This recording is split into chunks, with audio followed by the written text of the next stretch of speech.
She cheated while I was on a business trip, so I gave her everything, her stuff, her money, and then slept with her mom before disappearing forever. I met who I thought was the love of my life during our final semester at university. It was one of those serendipitous moments that sneak up on you when you least expect them.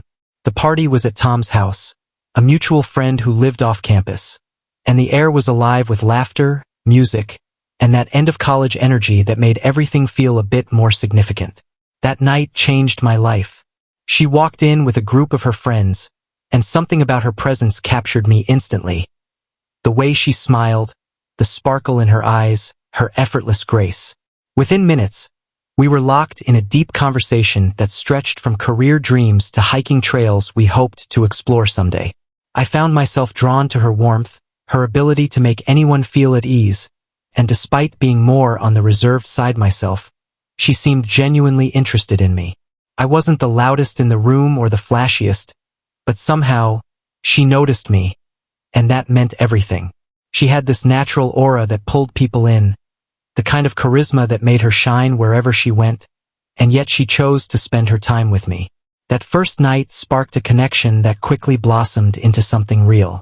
Our texts grew into calls, our conversations into coffee dates, then into long walks and late-night talks that felt like they were written for a movie.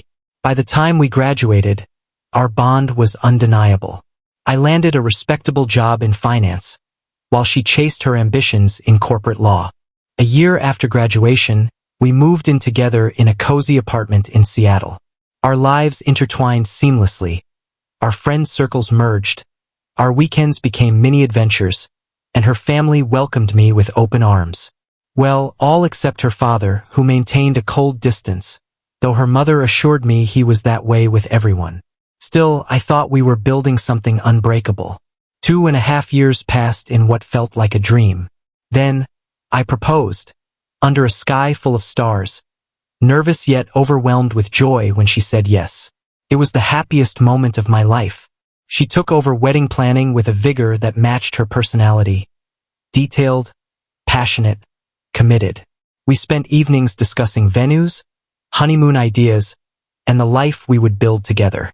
But slowly, almost imperceptibly at first, things started to shift. She grew distant. At first, it was one night a week where she'd be unreachable or uninterested. Then it became 2, then 3. I chalked it up to stress or work, but after watching one too many relationship advice videos online, I began noticing the pattern. Her mood swings, the sudden disconnect, the temporary disappearances followed by bursts of overcompensation.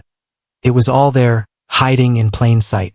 The tipping point came during Thanksgiving. We drove down from Seattle to Portland to spend the holiday with her family.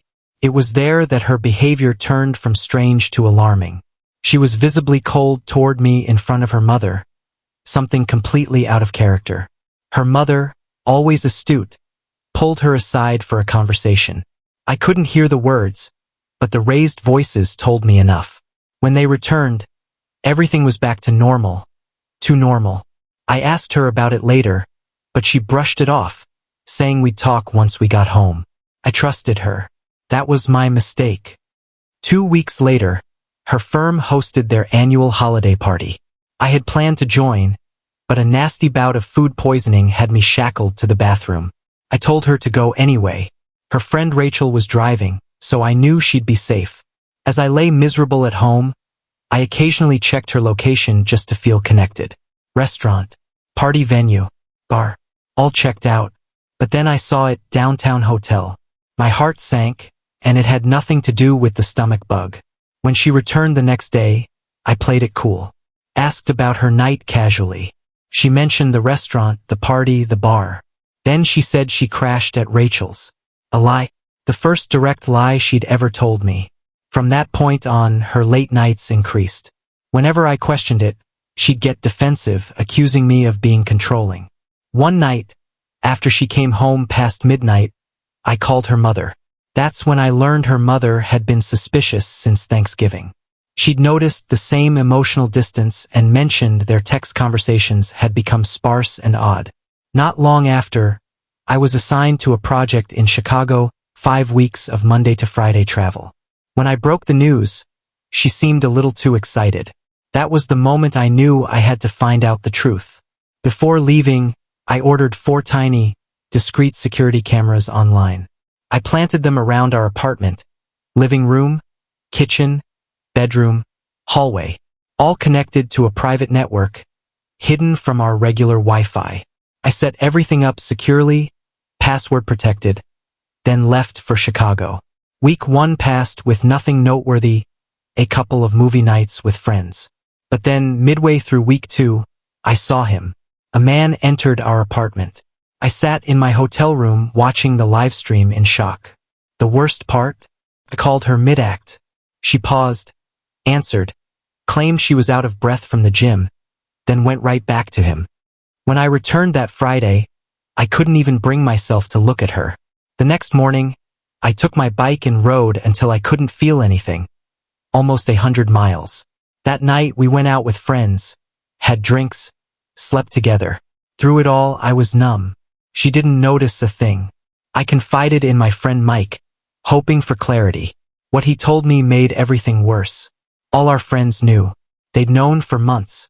That's why we'd been excluded from events. I hadn't noticed until Mike pointed it out. I was devastated. Still, I gave her one final chance. The next weekend, I spoiled her, dinner at her favorite place, couples massage, wine tasting. After a few glasses, she cried. I thought she was going to confess. I told her I could forgive anything if she was honest. But all she said was that she loved me. Meanwhile, I had over 40 hours of footage, 4 separate instances of her bringing that man over. Later, I learned he was a coworker. She'd never worked late once. Every weekend while I was gone, he was there. I kept hoping she'd come clean. She never did. I had enough. I booked a vacation to Jamaica for us. When she got excited, I claimed work pulled me away last minute and told her to take a friend. She didn't even pretend to be disappointed. That was my confirmation. While she was gone, I put my plan into motion. I had already accepted a job in San Francisco. The day she left for the trip, I packed everything she owned. Carefully, respectfully. I cried as I folded her clothes, wrapped up our photos, and boxed up 3 years of memories. Then I drove 800 miles to her parents' house in Portland. What happened next shocked me. Her mother was waiting outside, crying. Before I could speak, she told me her husband was having an affair. She'd found hotel charges during supposed fishing trips. The betrayal was all too familiar. I showed her the footage of her daughter. We cried together. Later, over wine by the pool, our grief turned into something else. Something physical. For 3 days, we found solace in each other's pain. It was wrong. But at that moment, we were 2 broken people trying to feel whole again. Afterward, I drove straight to San Francisco and started fresh. Her mother kept me updated. When my ex returned to Seattle, her calls didn't go through. She went to the apartment, but strangers were living there. She cried to her mother, who told her the truth, that I knew everything. She left out our secret. My ex took time off work, tried to reconnect with the coworker. Eventually, they became a couple. Her mother visited me once 6 months later. We only talked. We both knew that what happened should stay buried. She told me her daughter was married now, with twin daughters, and in therapy. Her husband, the cheating one, had been confronted, admitted everything, and they tried to repair their marriage. Ironically, he was more remorseful than my ex ever was. They went to counseling, separated briefly, then got back together. As for me, I deleted every video, every piece of evidence. I asked her mother to tell her I had no intention of ever releasing anything. I wanted her to live her life without fear. The last threads of my anger were finally gone. We occasionally exchange messages, her mother and I. Nothing deep, just little check-ins.